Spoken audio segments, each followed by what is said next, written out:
आप सभी को जय योगेश्वर। हम जब भी भगवान के पास जाते हैं, भगवान से मिलने जाते हैं, मंदिरों में हो या घर में पूजा पाठ हो, ज्यादा से ज्यादा मतलब लोग जो है किसी मांग की वजह से, मांग की पूर्ति को पूरा करने के लिए या कुछ तकरार करने के लिए ही जाते हैं। ज्यादा से ज्यादा यही बात रहती है कि कुछ चाहिए होता है। भगवान के पास जाते हैं तो भोग के कारण जाते हैं, भक्ति के कारण कितने लोग जाते हैं। तो हर एक की जो मांग होती है भगवान पूरी नहीं करते। इसका कारण ये होता है कि अगर सभी मांगे पूरी करेंगे तो हम अपनी मांग से हम अपना खुद का और दूसरों का भी बहुत नुकसान करेंगे। इसलिए भगवान भी सभी मांगे पूरी नहीं करते हैं। और हमें पता नहीं है कि हमारी मांग की वजह से, हमारी इच्छाओं की वजह से दूसरों का भी बहुत नुकसान होने वाला है। यह हमें पता नहीं है, पर भगवान को पता है। एक आदमी ऐसा ही बहुत गर्मी में जा रहा था एक गांव से दूसरी गांव की तरफ। तो इतनी सारी गर्मी में, इतनी धूप थी, कहीं भी छांव नहीं थी। बहुत हैरान परेशान हो गया। अब जो आदमी गर्मी में इधर से उधर जाता है, उसके शरीर में पसीना पसीना हो जाता है। और अगर पानी नहीं मिला तो प्यास इतनी खतरनाक लगती है कि पूरी जान गले तक आ जाती है। तो उसको लगा कि अब क्या करे, पानी कहाँ मिलेगा, क्या मिलेगा, कहीं नहीं तो कुछ कम से कम छाव तो चाहिए बैठने के लिए। दूर दूर तक उसे एक भी पेड़ नहीं नजर आ रहा था। चलता जा रहा था और कहीं तो एक जगह पर उसको एक पेड़ दिखाई दिया। सभी जगह गर्मी से वो परेशान हुआ था तो केवल धूप ही थी। एक पेड़, रास्ते में एक पेड़ दिखाई दिया। वो इतना खुश हो गया। उसे कुछ नहीं चाहिए था, पर सिर्फ बैठने के लिए एक जगह चाहिए थी, छाव के नीचे। तो वो पेड़ जो है वहां तक गया और वहां पेड़ के नीचे बैठ गया। इतना बढ़िया पेड़, उसकी जो छाव बहुत सुंदर, उसका पसीना वगैरह वो सब निकल गया। अब वो ठंड हवा उसे महसूस होने लगी। अब उसको एक एक सूझने लगा। अब उसने कहा, इतनी गर्मी में, इतनी धूप में अगर प्यास तो बहुत लगी है, एक गिलास पानी मिल जाए तो बहुत मजा आ जाएगा। और क्या बात करे, अगर इतना ही वो बोलता है, उसी समय ठंडे पानी से भरा हुआ एक ग्लास उसके सामने आ जाता है। और वो पानी जो है, वो पानी पी लेता है, तृप्त हो जाता है। उसको इतना आनंद आता है कि अरे, इतना ठंडा पानी, इतना मीठा पानी, पानी पी लिया। अब उसके बाद क्या होता है कि पानी पीने के बाद अभी वो थकान महसूस करता है, इतना दूर से आ गया ना। चलते चलते इतनी गर्मी में तो उसको भूख लग गई थी। प्यास तो पूरी हो गई, अब भूख लग गई थी। वो कहता है, भगवान अगर इतने गर्मी में अगर खाना मिल जाए तो कितना मजा आ जाएगा। तुरंत उसके सामने पंच पकवान से भरी हुई थाली आ जाती है। बहुत बढ़िया बढ़िया स्वादिष्ट भोजन आ जाता है। और वो सभी भोजन को खा लेता है और तृप्त हो जाता है। उसे बहुत आनंद आता है। इतना सब कुछ खाने के बाद उसकी आंखें नींद की तरफ जाने लगती है। उसे नींद आने लगती है। वो कहता है, अभी पानी पिए गया, खाना खा लिया, अब अगर सोने के लिए एक बढ़िया बिस्तर होता तो कितना मजा आ जाता। तुरंत उसकी मांग पूरी हो जाती है। वहां पर बेड, बिस्तर, गद्दी, तकिया एक से एक बढ़कर वहां पे आ जाता है। और वहां पर खुश होकर सोने के लिए बिस्तर पर लेट जाता है। अब जैसे ही बिस्तर पर लेट जाता है तो उसको नींद कहाँ आती है, क्योंकि जैसे ही बिस्तर पर लेटा तो उसको दिमाग में सोच, मतलब उसको विचार आ गया कि अरे, मैं इस पेड़ के नीचे बैठा हूँ, मैंने पानी मांगा तो मुझे पानी मिल गया, मैंने खाना मांगा तो खाना मिल गया, मैंने बिस्तर मांगा तो बिस्तर भी आ गया। ये ऐसा होता तो नहीं है कभी, यह कैसे हो गया? यह कोई भूत तो नहीं है? बस इतना ही उसके मन में आ गया तो सामने भूत आ गया। उसके दिमाग में आ गया कि इतना खतरनाक भूत देखने के बाद, इतना भयानक भूत भूत देखने के बाद उसके दिमाग में आ गया कहीं ये मुझे खा तो नहीं जाएगा। और वो उतना ही मन में आ गया, वो भूत ने उसे खा लिया। खत्म। वो जो पेड़ था वो कल्पवृक्ष का था। जो भी मन में बात आएगी, जो भी हमारी इच्छा होगी, जो भी मन में बात आएगी, वो वहां पर पूरी होती है उस पेड़ के नीचे। उसे कल्पवृक्ष कहते हैं।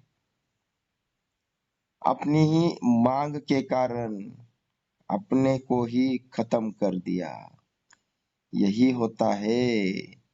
इसलिए दादाजी कहते हैं कि हम जो भी कुछ मांग करते रहते हैं, भगवान उसे पूरी नहीं करते। अगर भगवान पूरी करने लगे तो इंसान राक्षस बन जाएगा, वो खुद को भी खत्म कर देगा और सामने लोग वालों को भी खत्म कर देगा। खुद का भी नुकसान, दूसरों का भी नुकसान। लोग इजी बोल जाते हैं कि अपने मांग के कारण उनको पता नहीं चलता और इजी बोल देते हैं कि ये चाहिए था, वो चाहिए था। अरे पर तुझे चाहिए था, पर उसके पीछे कितने लोगों का नुकसान हो सकता है, इसके बारे में कभी सोचा है? ये कभी नहीं सोचता है। इसलिए भगवान को सबका देखना होता है। जैसा एक डॉक्टर की पत्नी को अगर हीरे का हार चाहिए तो वो तो बोल देती है कि इस समय मुझे हीरे का, इस सीजन में मुझे हीरे का हार चाहिए। अरे पर तुझे हीरे का हार चाहिए, इसके लिए डॉक्टर के पास भगवान को बहुत सारे पेशेंट भेजने पड़ेंगे, क्योंकि पेशेंट आएंगे तो धंधा होगा, धंधा होगा तो हीरे का हार आएगा। तो अब पेशेंट को भेजना है तो कितने सारे लोगों को बीमार करना पड़ेगा। मतलब तेरे एक हार के पीछे भगवान को कितने सारे लोगों को बीमार करके तेरे पति के पास, डॉक्टर के पास भेजना पड़ेगा। इसका कोई ज्ञान, इसका कोई विचार करते हैं ये डॉक्टर की पत्नी? बिल्कुल नहीं। वो तो बोल देती है। ऐसा एक आदमी का लकड़े का बिजनेस होता है, पर उसका धंधा ही नहीं चल रहा होता है, तो उसने जिससे कर्जा लिया होता है वो तो साहूकार कर्जा पैसा मांगने आ जाता है। तो साहूकार कहता है कि पैसा क्यों नहीं दिया? तो कहता है साहूकार जी क्या बताए, इस सीजन में ज्यादा धंधा हुआ ही नहीं, थोड़ा रुक जाइए, अभी थोड़ा सीजन आ गया। उसका जो था सीजन, इसका जो बिजनेस था, एक्चुअली वो बिजनेस ऐसा था लकड़ियों का कि जो मरा हुआ आदमी रहता है, प्रेत रहता है, वो जो प्रेत को जो लकड़ियां रहती है वो बेचने का रहता था। अब उसका सीजन आना है, उसको पैसा देना है। उसका सीजन के लिए भगवान को क्या करना पड़ेगा? बहुत सारे लोगों को मारना पड़ेगा, तब इसकी लकड़ियां ज्यादा से ज्यादा बिकेगी। मतलब लोगों के मन में जो विचार रहते हैं, लोगों की जो मांग रहती है, इच्छाएं रहती है, वो क्या रहती है? वो तो इजी सहज बोल देते हैं। अब मेरा सीजन आएगा, अरे तेरा सीजन आएगा तो इसके लिए भगवान को कितने लोगों को मारना पड़ेगा, ये कभी सोच रहा है तू? मेरी मांग की वजह से हम दूसरों का नुकसान कर रहे हैं, इसके बारे में हम सोचते नहीं है। हमें लगता है कि नहीं, मेरी मांग पूरी होनी चाहिए। उससे तेरा भी नुकसान हो सकता है, दूसरों का भी हो सकता है, ये हमें नहीं पता चलता। ये केवल भगवान को पता चलता है। इसलिए भगवान कभी भी कोई भी मांग ऐसी पूरी नहीं करते हैं। वही मांग पूरी करते हैं जो दूसरों का नुकसान नहीं होगा और दुनिया का भला होगा। जैसे हमने एक दृष्टांत तो सुना था पिछली बार कि एक किसान की दो लड़कियां, एक जाती है किसान के पास, एक जाती है कुम्हार के पास शादी करने के बाद। अब जो किसान के घर में जाती है तो ये जो किसान है अपने लड़की को मिलने जाता है, तब देखता है कि वो ऐसी नाराज होकर ऐसे बाहर बैठी है। तो किसान कहता है कि बेटी क्या हो गया, तू इतनी नाराज होकर बैठी है? तो वो कहती है पिताजी क्या बताए, हमने खेती में तो ये सब डाल के रखा है, खेती जो है उसमें सब कुछ किया है, पर उसके लिए पानी की आवश्यकता है। बादल आ रहे हैं, आकाश में बादल में देखती हुए आ रहे हैं, आते हैं निकल जाते हैं, पर बारिश नहीं हो रही है। अगर बारिश नहीं हुई तो हमारा ये सब व्यर्थ जाएगा, बहुत बड़ा नुकसान उठाना पड़ेगा। तो मैं भगवान से प्रार्थना कर रही हूँ बारिश गिर जाए तो बहुत अच्छा हो जाएगा। और उसी गांव में दूसरी लड़की दी है कुमार के पास, तो ये किसान उससे मिलने जाता है तो वो भी नाराज होकर ऐसी बाहर बैठी है। तो कुमार कहते हैं कि तू क्यों नाराज बैठी है? तो वो कहती है पापा क्या बताए, इतने सारे मटके हमने बनाकर रखे हैं, अभी ताजा ताजा मटका है, सभी भट्टी में से निकाले हुए बाहर रखे हैं। बादल आ रहे हैं, एक अच्छी बात है कि चले जा रहे हैं, पर भगवान से प्रार्थना कर रहे हुए कि बारिश ना हो। अगर बारिश हो जाएगी तो ये सारे मटके हैं हमारे, वो सब भीग जाएंगे और हमारा हजारों रुपए का नुकसान हो जाएगा। इसलिए मैं नाराज हूँ कि भगवान तू बारिश मत गिरा। अब बताइए, ये लड़की कहती है कि बारिश हो जाए ताकि खेती का नुकसान न हो जाए, उसकी मांग है कि बारिश हो। और एक कुमार की घर में दी गई लड़की कहती कि बारिश ना हो, नहीं तो बहुत बड़ा नुकसान हो जाएगा। एक ही गांव में दोनों की अलग अलग मांग, अब भगवान किसकी मांग पूरी करेंगे? तो भगवान जो है, दादाजी कहते हैं, वही मांग पूरी करते हैं जिसमें दुनिया का भला है। वो उनका उनके ही अनुसार निर्णय लेते हैं। लोगों के अनुसार निर्णय लेने लगेंगे तो लोग तो पृथ्वी को डुबा डालेंगे, खत्म कर देंगे, राक्षसी विचारों से बहुत बड़ा नुकसान करेंगे। इसलिए वही मांग पूरी होती है जिसमें दुनिया का भला हो। इसीलिए मांग ही करना है। एक तो पहली बात है कि मांगना ही नहीं चाहिए, क्योंकि भगवान हमारे भीतर बैठा है, उसे सब पता है किस वक्त क्या देना है, उसे सब समझता है। जब छोटा लड़का है तो उसको भूख लगी तो वो मांगता नहीं है, फिर भी माँ को समझ में आता है, बराबर खिलाती है, क्योंकि वो माँ है। बच्चे को कब क्या देना है, क्या नहीं देना है, कितना देना है, वो हजम कर पाएगा कि नहीं पाएगा, ऐसा क्या खिलाना चाहिए, सब माँ को पता होता है। उसी प्रकार भगवान भी हमारी जगन माता है,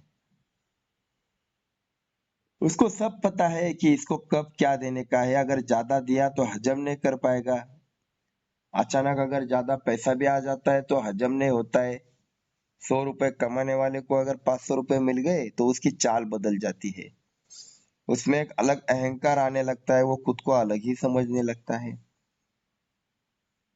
ज्ञान अचानक जो मिला हुआ है या अचानक सत्ता मिली हुई है, जो भी कुछ मिला हुआ होता है, ऐसे लोगों की बात करने का चलने का ढंग ही बदल जाता है, ये हजम नहीं कर पाए। इसलिए भगवान भी ऐसा सब कुछ अचानक नहीं देता किसी को, क्योंकि अगर दे दिया तो वो सहन नहीं कर पाएगा। इसलिए भगवान भी जो देते हैं वो हमारी जो पचन संस्था है वो मजबूत होने के बाद ही देते हैं। जैसे माँ को पता है बच्चे को कब क्या देना है, वैसे भगवान को भी पता है इसको कौन से समय में क्या देना है। उसके पास मांगने की आवश्यकता क्या है? इसलिए पूजनीय दादाजी कहते हैं कि भगवान हृदय में बैठा है, उसके पास मांगने की आवश्यकता नहीं है, उसको सब समझता है कब क्या देना है। तो जैसे जैसे हमारी पचन संस्था मजबूत होती जाएगी, हम सब पचाने लायक हो जाएंगे, वैसे वैसे हमारी मांग भगवान पूरी करते जाएंगे। इसलिए भगवान के पास मांगना नहीं, भगवान को मिलने जाना है। हमने जो भगवान का जो दादाजी कहते हैं कि जो बिना मांगे सब कुछ देता है उसे भगवान कहते हैं, और मांग कर भी जो नहीं देता है उसे भगवान कहते हैं। मतलब भगवान जो है मांग कर भी नहीं देगा और बिना मांगे भी दे देगा, ये भगवान है।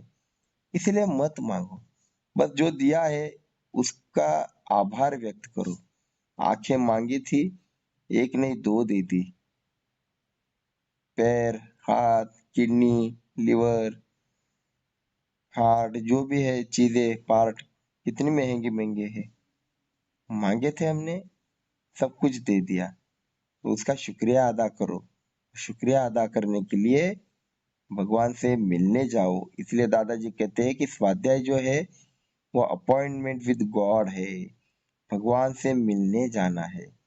और जब हम भगवान को मिलने जाते हैं तो कुछ भी नहीं मांगना, बस भगवान मैं तुझसे मिलने आया हूँ, इतना भी हम कहेंगे स्वाध्याय में बैठते तब भगवान को कितनी खुशी होगी। इसलिए भगवान को खुश करने के लिए, भगवान को खुशी देने के लिए, भगवान तू मेरे लिए इतना करता है, मैं तेरे लिए क्या दूं, भगवान को समय देना है। जो आप देंगे वो आपको भगवान रिटर्न देंगे। आप पैसा ही डालते जाओगे तो पैसा ही मिलेगा, पर पैसे से सुख समाधान शांति नहीं मिलती है। तो वो डालो या ना दो, पर उसको समय दो, क्योंकि समय जरूरी होता है। अभी देखो कोई तकलीफ आ गई तो डॉक्टर साहब भी क्या कहते हैं आखिरी वक्त में कि हम कुछ नहीं कर सकते, अब जो भी करेंगे भगवान करेंगे। अरे पर भगवान उसी की सुनेंगे जिसने भगवान को समय दिया है। नहीं तो भगवान भी कहते हैं भाई तेरे पास इतने साल समय नहीं था, मेरे भी पास अब समय कहाँ है। जो आप दोगे वही भगवान आपको दो लौटाएंगे। तो इसलिए भगवान को समय देना है, और ऐसा समय कि वो समय में हम निस्वार्थ निरपेक्षता से बैठेंगे। और वही स्वाध्याय है। इस स्वाध्याय में जब सभी लोग इकट्ठा होते हैं तो एक परिवार है। और जब हम बैठते हैं तो हम कुछ मांगते नहीं है, तकरार नहीं करते, रोते नहीं है, भगवान से मिलने जाते कि भगवान तुमने हमें सब कुछ दे दिया है। बस उस प्यार से और भाव से भगवान का शुक्रिया अदा करना, उसका नाम है स्वाध्याय। अब जैसे ही लॉकडाउन, अभी कोरोना खत्म होने को आया है, तो जैसे ही स्वाध्याय केंद्र शुरू हो जाएंगे तो हम स्वाध्याय केंद्र में बैठना शुरू करेंगे। हफ्ते में एक ही घंटा तो हमें भगवान का समय निकालना है, बाकी 168 घंटे में 167 घंटे तो हमारे ही है, वो तो हमारे लिए इस्तेमाल करने हैं, अपने भोग के लिए, अपने संसार के लिए, अपनी इच्छाओं की पूर्ति के पीछे लगने के लिए, हमारे लिए तो है। पर हफ्ते में 1 घंटा भगवान तेरे लिए, ना मांगूंगा, ना रोऊंगा, ना तकरार करूंगा, बस तुझे मिलने आऊंगा। ये तेजस्वी विचारधारा से हमें वहां बैठना है। और ये तेजस्विता, ये विचार पूजनीय दादाजी ने लाखों लोगों के खून में उतारे हैं। गले तक नहीं, दिमाग तक नहीं, तो खून में उतर गए हैं। भगवान तुझसे मिलने आना है।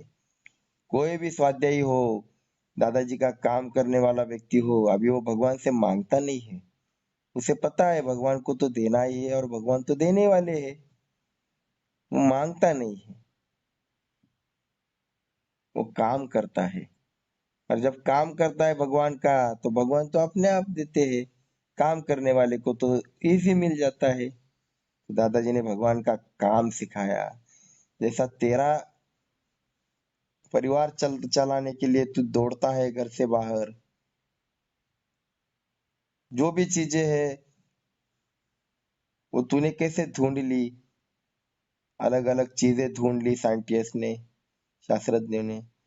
उसी प्रकार ये चीजें बनाने वाले को भी ढूंढना, उसको भी ढूंढ तू, जिसने ये सारी चीजें दी उसको ढूंढना है कि नहीं जन्म में। तो उसको ढूंढने का रास्ता क्या है, कहाँ मिलेगा, कैसे मिलेगा? तो जो रास्ता है ऋषि मुनियों ने दिया है स्वाध्याय। स्वाध्याय प्रवचनाभ्याम न प्रमदितव्यम। उसे ढूंढने का रास्ता, वो कहीं गया नहीं है और वो कहाँ है, ये कहाँ मिलेगा? तो इस स्वाध्याय के रास्ते से जब हम चलेंगे तो भगवान की प्राप्ति तो हो ही जाएगी। दादाजी कहते हैं भगवान को मिलने के लिए देर नहीं है, वो दूसरा नहीं है और वो दूर नहीं है। वो दूर नहीं है, वो दूसरा नहीं है और उससे मिलने देर नहीं है। ये तीन बातें ध्यान में रखना। तो मैं आज यही रुक जाता हूँ। थोड़ा सा छठ पूजा के बारे में हम पार्वती से समझ लेते हैं।